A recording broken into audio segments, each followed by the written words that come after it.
I would boost their confidence. I would say, yes, baby, let's go kill that lizard. And may I tremble inside, and may I give them the broom, and may I say, lick the lizard, baby, lick the lizard, because so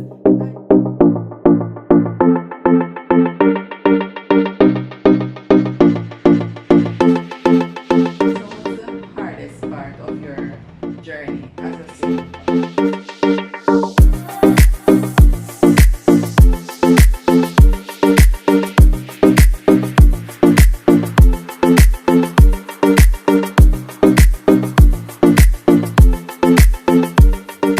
Hi everyone, how are you doing?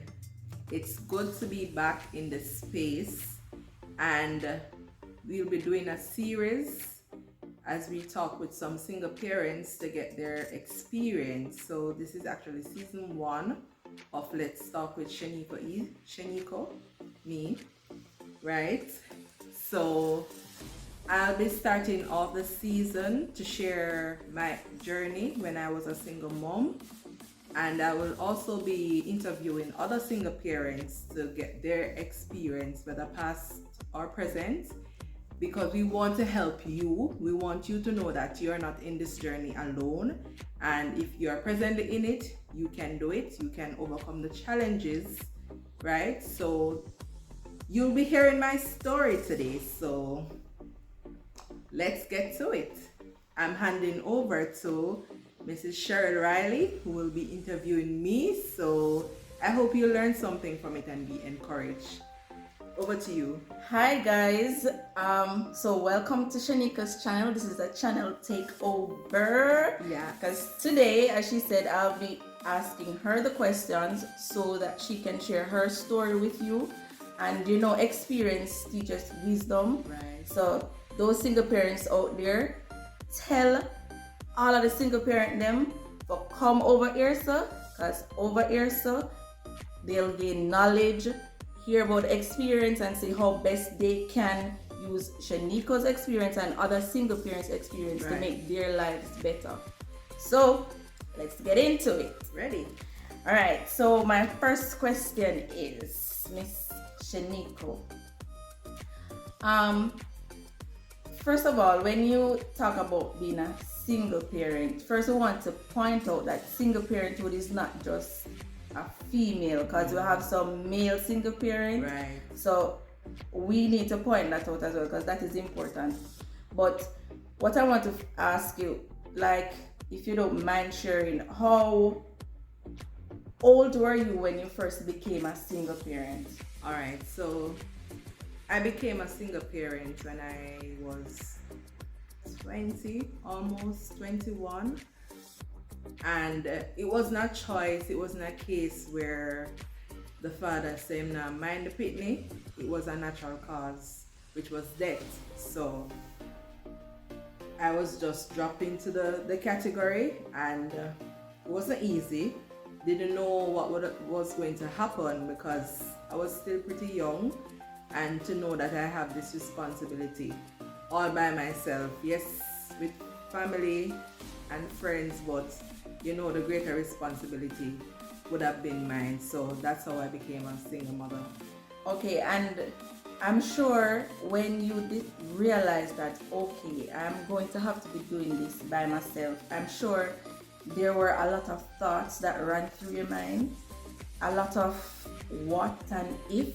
Can you just share a few of those with us? All right, so after dealing with the whole loss and the grieving, and then I realized this is my responsibility, mine solely. I remember a family member came to me and said, we will take him, we can take him and we can raise him for you, and you still get to see him and spend time with him and such.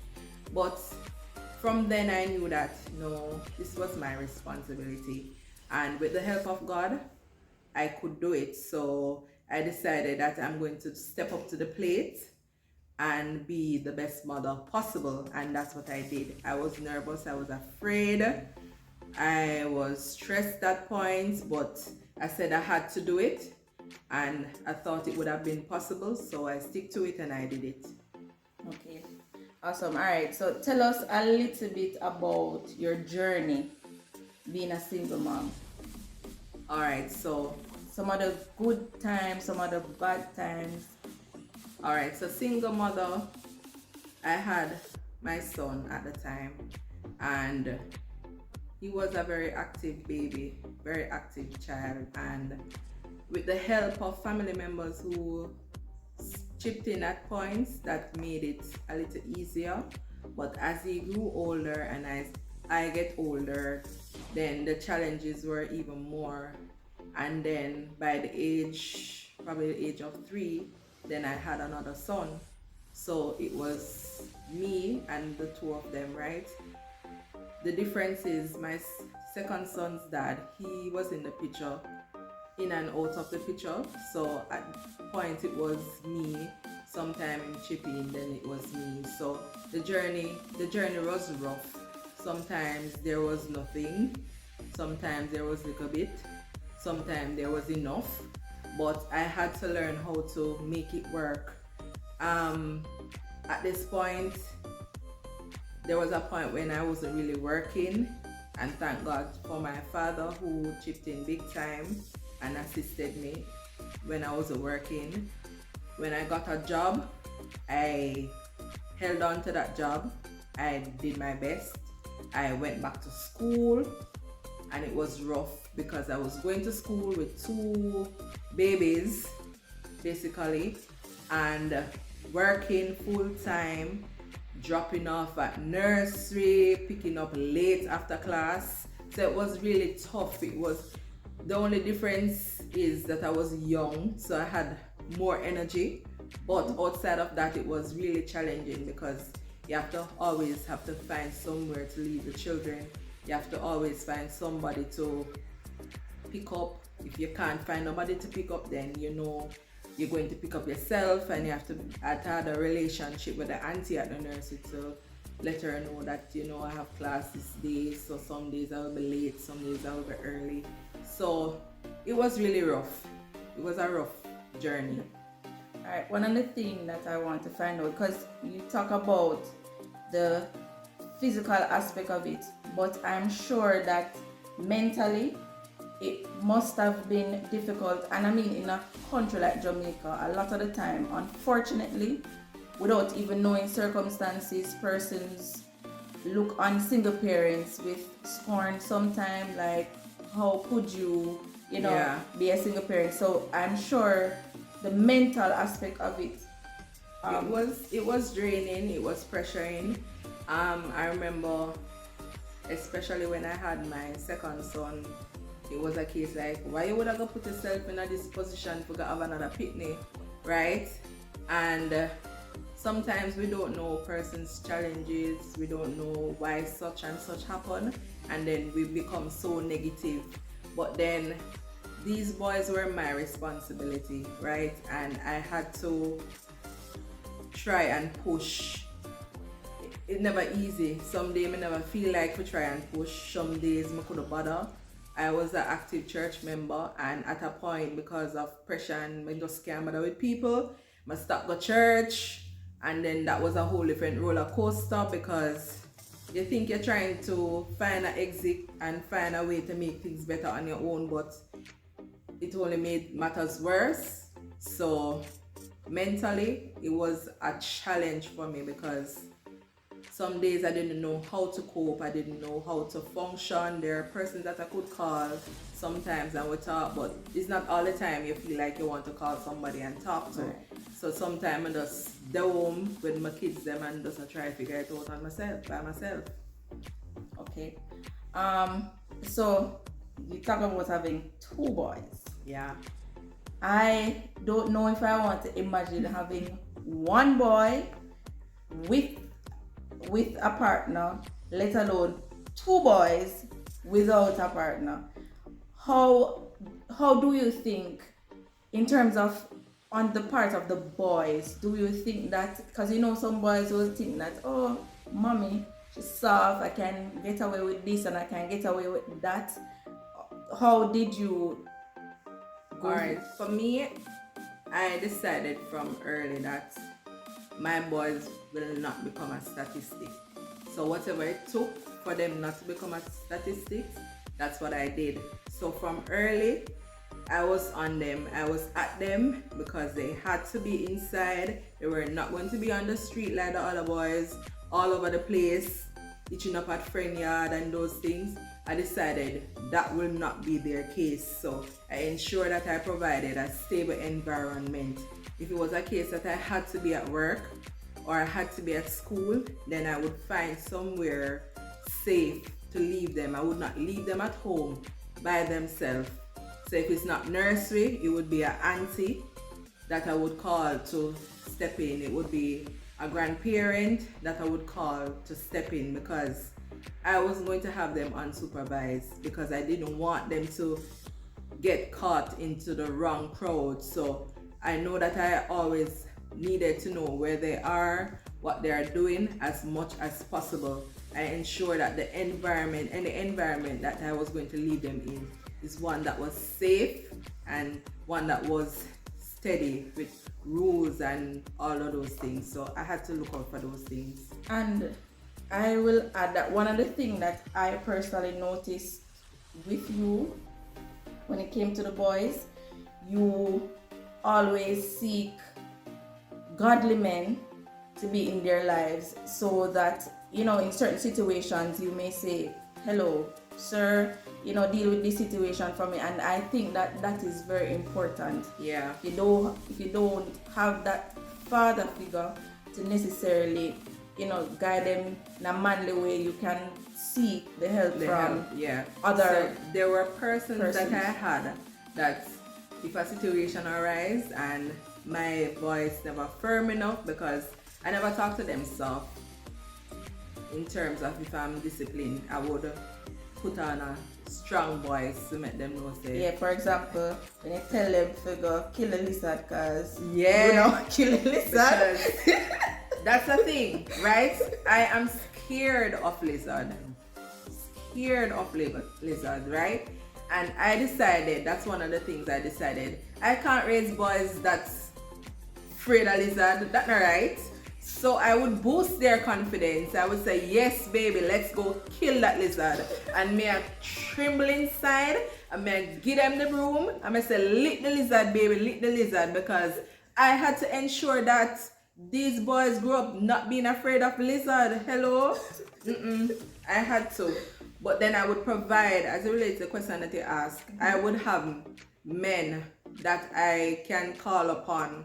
I would provide them with mentors that would take them, talk with them, chill with them, because at the end of the day, they need to have relations with men. So if you have a child that don't have a father or an active father, then you have to source someone who you can trust, not just anyone, not because they need the figure, you're going to choose any random person. No, you have to know your values and your morals, so you choose persons who can deal with that. So I found some persons, not just one, but I had more than one person that I can call upon based on what is happening, and say, talk to that boy for me, because he's gonna make me knock him.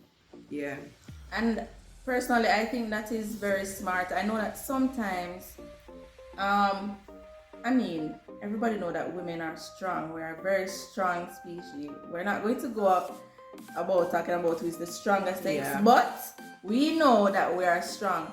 But sometimes, ladies, we have to understand that there are certain things that as a woman, you're just not able to, because you've not lived as a man. You don't know the different, the thought process. You more can relate to a female. Yeah, right. So you have to be smart. Yes, you are strong. Yes, you can raise your boys and you can do all of these things, but it is very smart to get, an outside input from a male figure. Yeah. It is very important. So whether it's a brother or an uncle, if you don't have a family member, seek a friend, seek somebody who can instill some manliness in your child. So even if you have a daughter, if you're raising a daughter as a man, find an auntie who you can trust, find a sister or a friend who you can trust to talk with your daughter, because there are some things that only a man can do and some things that only a female can do. So don't be too strong or too proud to say, me I gonna do this all by myself. Seek the help. Help is there. Okay. My next question. What would you say was the hardest part of being a single mom? Wow. Not being able to give.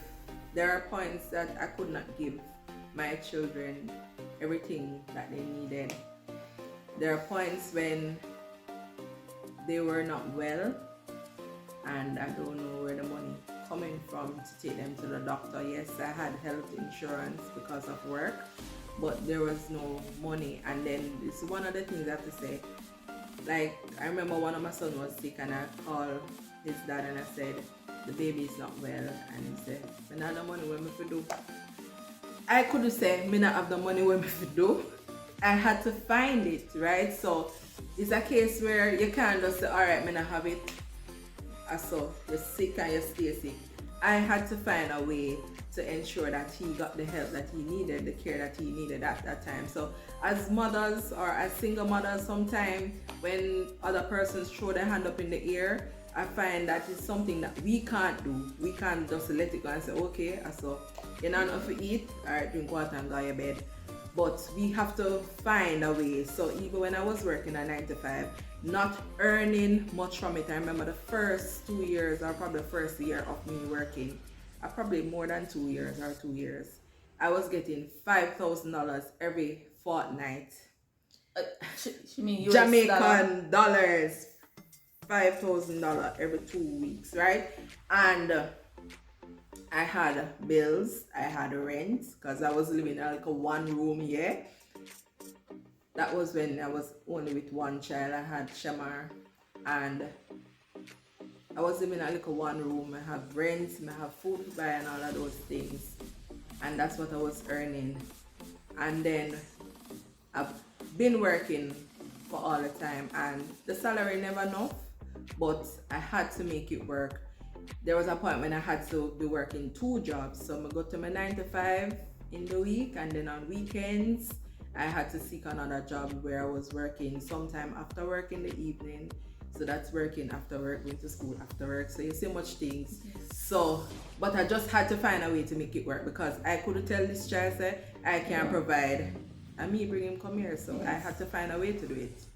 Okay, so the hardest part was the financial aspect of it. So, okay. All right. So what was what is the best part? What can you say? You know, I went through this, but no regrets. What I can say is the reward is sometimes it's not tangible, but when I can look back now and look at where my children are, thanks be to God, they are not as statistics. They are not on the street playing in them hand middle, if you know what that mean, right? They're both out of high school. My eldest is in 2nd year in university, thanks be to God, only by the grace of God. And my second son is also out of high school and he's currently doing an associate degree. So God has shined upon me and he has shined upon them. The journey never easy. Yes, they get help here and there from family and friends, but at the end of the day, it's never easy. Can't be easy for someone raising 2 boys. And I look back now, because I now have a daughter. I am now married. And I look back, I say, how me did do this? Because me have a husband, me have the boys that help me, and me have grandmother. And it does seem so hard. Yes. It feels very hard.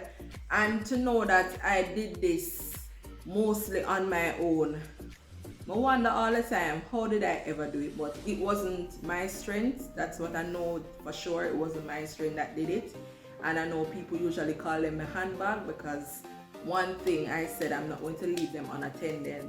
So if I can't find somebody to keep them, they're going to be one on the right, one on the left, yeah. They're going to be going with me. So mostly everybody who knew me knew my boys because they were always with me.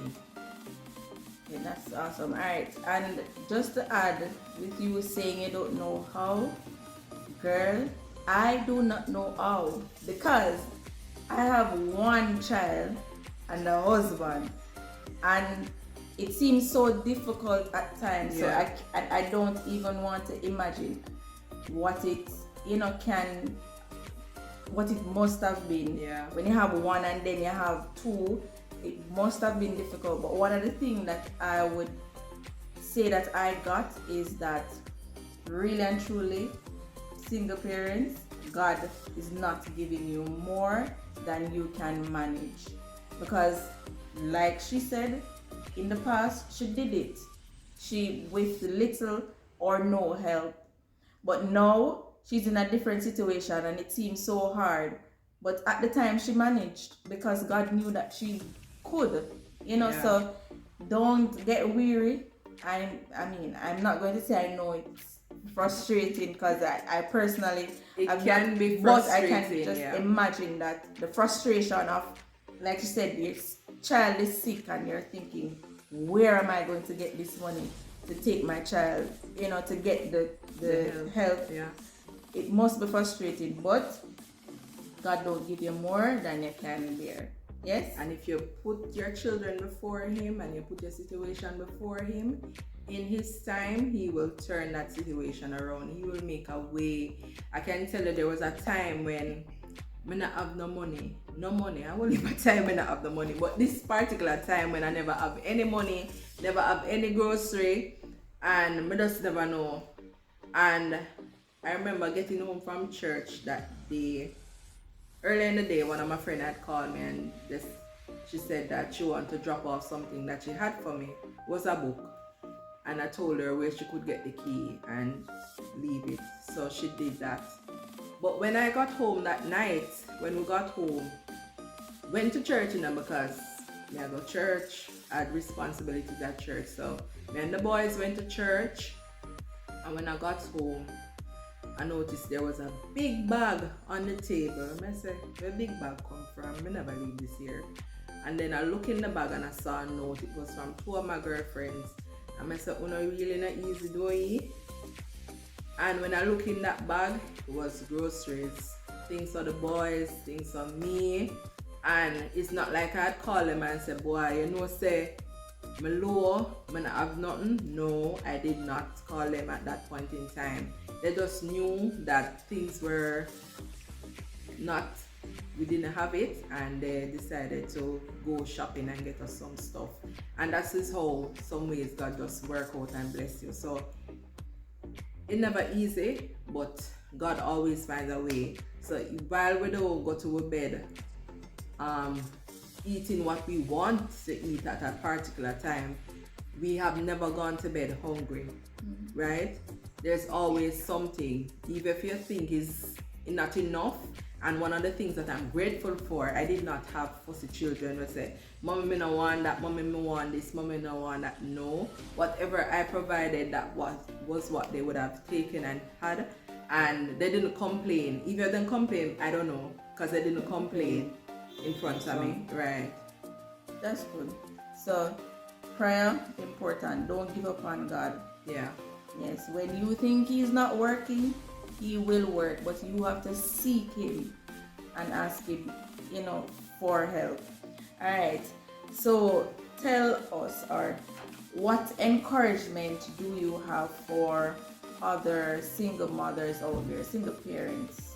All right. What I would say to single parents: don't give up on yourself. Don't give up on your children. Your situation may not be what you want now, but work towards what you want. I tell persons all the time, when I left school with 3 subjects, and I ended up that I had these responsibilities and I had a vision for myself, and I went back to school. I went back to school to do subjects, I went back to school to do an associate degree, and I went back to school to do a degree. Because education, not all of us will get a job without having some level of qualifications, right? So I knew that it was important for me to get qualified, so I went ahead and I did that. don't give up on your children. Don't give up on your children. They probably give you trouble. They're probably frustrated because you don't have it.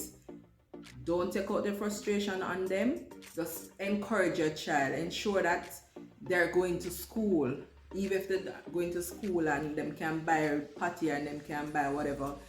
Pack them little snack or them little sandwich. Send them to school. Ensure that they get that education in, because that is important. Because with education, they can get scholarships. You may not have the money to fund the university, but guess what? Primary education is a little fee you pay for it. High school education, some of them is just a little toops of fee you pay for it. Ensure your children get that education so they can become qualified and help to get out of the situation that they grew up in. So they don't have to have life hard. As you always tell my boys, I'm sending you to school, I'm making the extra effort because I don't want you to be working and going to school. I did it and it wasn't easy, so I don't want them to be in that situation. So I did what I needed to do to ensure that they got a good education so that they can get further ahead in life. That's very good. I have one last question on that note. I know that this might be a question more for the boys, but maybe you can, tell us a little bit. How do you think, or what impact do you think being in a single parent family, how do you think that the boys took that? I know at one point, especially with Shemar, because Shemar didn't have a father, none at all, right? So there were times when Romario's dad would come and get him, and I remember this specific day his father came and got him, and Shemar started to cry, and I was like, what happened? I want my father to come and get me too. And I tell you, that it broke me down.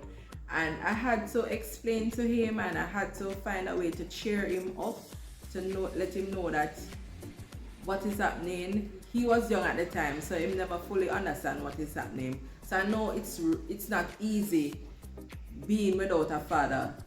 I don't know in a sense, because my father was there, basically. He was always there. So even when my father migrated, we would talk. But I know the fact that I could not see him every day at a point, that really got to me sometimes. Right. So I could understand on that level how it feels not to have your father. But the difference is I could call mine and talk to him. Right. You could call me and talk to him. But to know that you can't talk to your father any at all, it was hard on him, because he couldn't understand. I don't even think he understand why. There are some things that we just won't understand, but I had to find a way to encourage him and motivate him, let him know that it's not his fault, because sometimes they wonder if it's something where you do. Right. Ensured that I told him it was not his fault. You're not less or off than anyone else. You're still blessed, right? So even though you don't have this person in your life, that don't mean that God love you any less than him love any other person, right? So you just have to find a way to encourage your child and to provide them with that safe space so they can share how they feel. Right, because the truth is, you being a single parent, it must have some impact on your child. Yeah. So, you have to take your child into consideration. Yeah. Sometimes people pronounce things over their child in just bad. I can't bother. Yeah. And because I'm not the father. Mm-hmm. But I mean, the fact that the father is not present or the mother is not present may just be something that is impacting the behavior of the child. Yeah. So you have to look into it and try to, understand it and seek the help if you need the help. So if you realize that your child needs counseling, get them counseling, get someone to talk to them. Sometimes they won't tell you every single thing, but if you get somebody, they'll talk with that person and they'll share how they're feeling. And that's why it's important to have strong male figures or strong figures in your children's life, where they can talk to, where they can give them good counsel, and not just counsel but godly counsel. Yeah, that's important. Okay, thank you, ma'am. And listen, over here, so nice. Over here, so very nice. I can't wait for the other episode. Them. Yeah. not a single And if parent, you but want I to love share your single Yes. parent journey, feel free to reach out to me. I am more than happy to listen to your journey so we can share it to help someone else.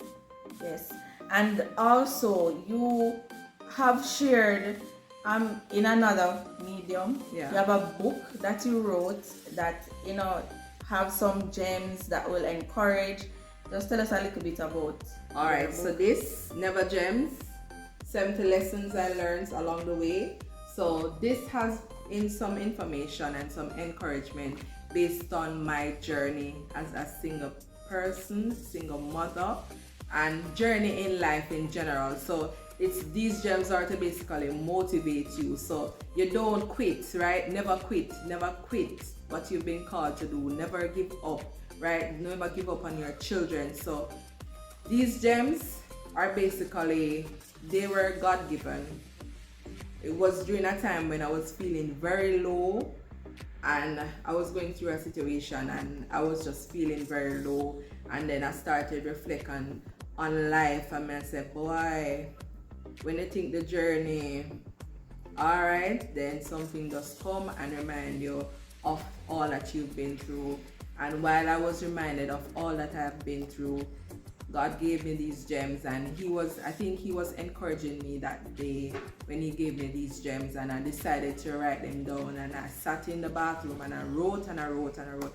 I get the encouragement, so I wrote them down. And when I finished writing these gems, I felt so much better, to the point where someone said to me, you need to publish them. So this is how this book came about. So it has in a bit of my story in there, but it's also have it in the form of encouragement. So if you haven't read this as yet, you need to read it. Listen, you need to read it, and it's not just for single parents, it's for everybody. Yeah. Listen, you need to read it.